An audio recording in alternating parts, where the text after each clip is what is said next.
The rain in the city didn't wash the streets. It only smeared the oil and blood into the cracks of the pavement like a permanent stain.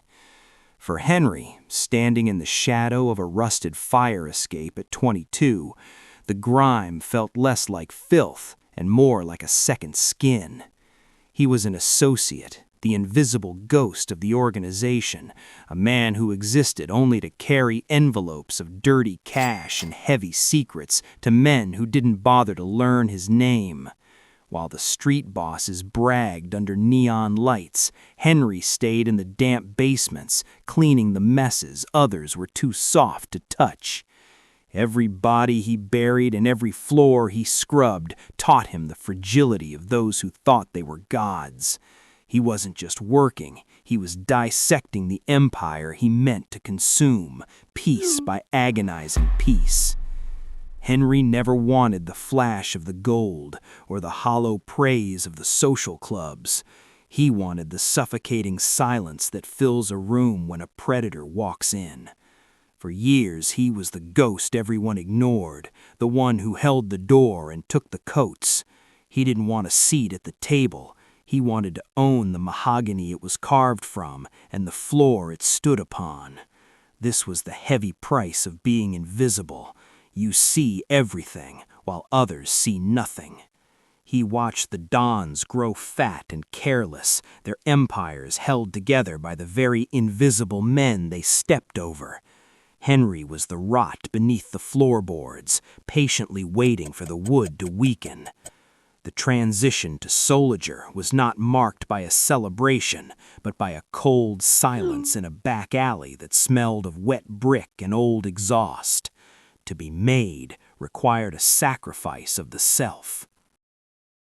A moment where the conscience became a luxury Henry could no longer afford. He stood over a man tied to a dumpster, a man who had once been a neighbor, now reduced to a sniveling obstacle. Henry didn't tremble. He watched the light leave the man's eyes with a clinical detachment that chilled the seasoned enforcers watching from the shadows. The trigger was pulled for succession, not survival. As the smoke cleared, Henry realized he was no longer a ghost outside the house looking in. He was a brick in the wall, and he finally knew exactly where the mortar was cracking. 5 years later, the silk of his shirts was finer, but the air around him had grown noticeably colder. Now a cop of green, Henry managed a crew of 15 men, each a mirror of his own past ambition. The middle management of the Mafia was a meat grinder of ego and tax, a place where men usually plateaued or perished.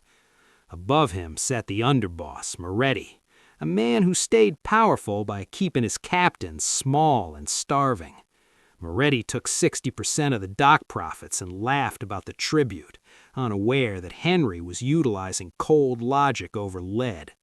While the other crews brawled over territory like rabid dogs, Henry whispered secrets into the right ears, letting the greed of his peers do the wet work for him. He began diverting small percentages of the take to the soldiers of rival crews, buying a loyalty that Moretti assumed was his by birthright. He was slowly, invisibly, starving the beast from the inside out. The climb towards the seat of the underboss reached its breaking point on a rainy dockside that mirrored the night of Henry's initiation. An order from Moretti to take a fall on a federal shipment was meant to break Henry's momentum and remind him of his place. But Henry saw it as the final door opening. He didn't blink when he turned the gun on his superior. The sound of the waves muffled the execution, and by dawn, the vacuum of power sucked Henry upward. He didn't just step into Moretti's shoes, he burned the old ones and paved over the footprints. The families in the North stopped laughing at the organization. They began to fear the man who had traded his humanity for a seat at the high table, a man who seemed to move without making a sound.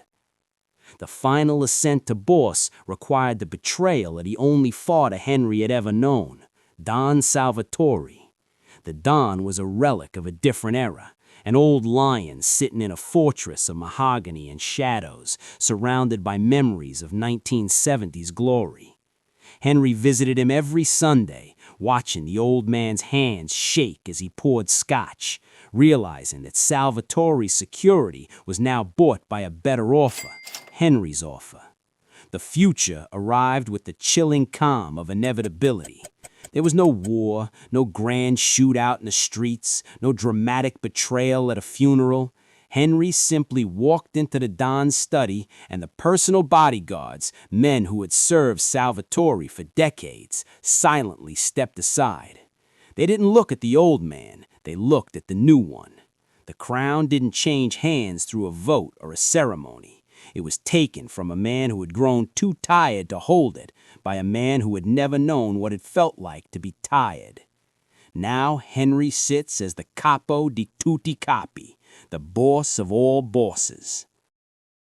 His penthouse office is a cathedral of glass and cold steel, overlooking a city he effectively owns.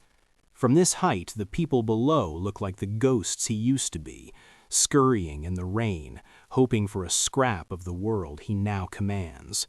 He has reached the summit, overcoming every level of the hierarchy through a calculated harvest of blood and silence. He got exactly what he wanted, the suffocating silence that fills a room when a predator walks in. The fear he commands is absolute, a heavy shroud that keeps everyone at a distance. When he enters a room, the air leaves it. Conversations die, eyes drop. He is the master of the void. But as he stares out at the city lights, which twinkle below like 1,000 judgmental eyes, he realizes the true, staggering price of the throne. There are no more levels to climb, only the long, steep drop on every side. He is surrounded by opulence, yet the room feels like a tomb. Every meal is tasted for poison. Every hand he shakes is checked for a hidden blade. He has spent his life removing every threat, only to find that he has removed every person as well. He is a king, but he is a king of the dead. He has no friends, only associates, no family, only subordinates. He stays in the dark, watching the door handle, waiting for the inevitable day a young man with bruised knuckles and a desperate fire in his eyes walks through it. He knows that man is coming because he was that man. He knows the young man is currently in a basement somewhere, cleaning a mess, studying the rot in Henry's own empire. Henry is the king of an empire built on ashes, ruling from a very cold and lonely throne, realizing too late that when you become the predator, the shadows are the only things left that will stay with you. The silence he craved has become his prison. He sits in the stillness, a ghost who finally found a house to haunt, waiting for the cycle to begin again.